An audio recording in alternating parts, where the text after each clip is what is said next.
Senator Sanders. Thank you, Mr. Chairman. Mr. Kennedy, thanks for being with us. I very much like the slogan that you coined, Make America Healthy Again. And I strongly agree with that effort. Despite spending, as you indicated, 2 or 3 times as much per capita on healthcare as other nations, we have 85 million people who are uninsured, underinsured. We have all kinds of chronic illnesses. Our life expectancy is lower than other countries. And for working class people in this country, they are living 6, 7 years shorter lives than the top 1%. We got a problem, okay? And I'm going to suggest some ideas that I think can remedy that. Last year, the insurance industry in this country made over $70 billion, while at the same time, 85 million Americans are uninsured or underinsured. Do you agree with me that the United States should join every other major country on earth and guarantee health care to all people as a human right? Yes? No? Senator, I can't give you a yes or no answer to that question. Health care a human right? Is health care a human right? In the way that free speech is a human right, yeah. I would say it's different because with free speech doesn't cost anybody anything, but in healthcare, if you smoke cigarettes for 20 years and you get cancer, you are now taking from the pool. Well, and so are you guaranteed the same right, or is there also a duty? I'm sorry.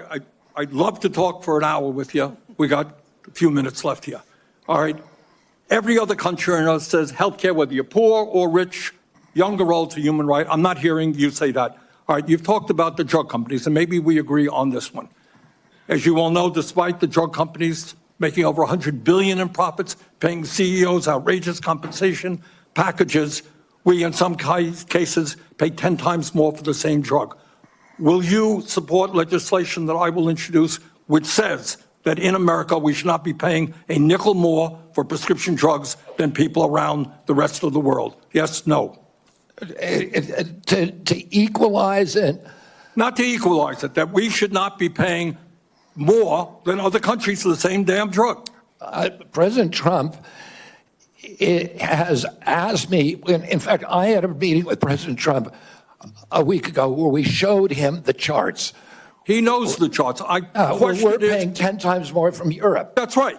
And are you going to commit to us that you will end that absurdity? I think in principle we can. We should end that disparity. Good. Okay. That's great. All right.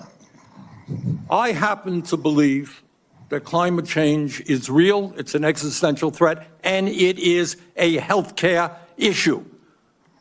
Donald Trump thinks that it is a hoax originating in China. Question is, in your judgment, is climate change a hoax or is it real, causing devastating problems? President Trump and I, from the beginning, from our first meeting, agreed to disagree on that issue. I believe climate change is existential. My job is to make Americans healthy again. All right, you believe that you disagree with Trump, you don't think climate change is a hoax, is what I'm hearing. My job here is to make Americans healthy. I'm just asking you that, Mr. Kennedy, not a trick question. I answered your question, Senator Sanders. Okay, you disagree with the president on that. I answered your question. Okay. I'm going to pick up on a point that Senator Hassan made. Look, there is no question that abortion is a divisive issue in this country. I would say a majority of the people are pro-choice. There's a strong minority who are pro-life. A year and a half ago, you went to New Hampshire, running for president, gave a speech, and you talked about government should not tell a woman what she can do with her own body. That's her choice. Now, I think everybody on that side is pro-life. I think everybody here is pro-choice. I have never seen any major politician flip on that issue quite as quickly as you did when Trump asked you to become HHS secretary. Tell me why you think people should have confidence in your consistency and in your word when you really made a major U-turn on an issue of that importance in such a short time. Senator, I believe, and I've always believed, that every abortion is a tragedy. But I you don't- told the people in New Hampshire that it was their right. All right, let me do a last question here because I'm running out of time. I think the gist of what you're trying to say today is you're really pro-vaccine, you want to ask questions. You have started a group called the Children's Health Defense. You're the originator.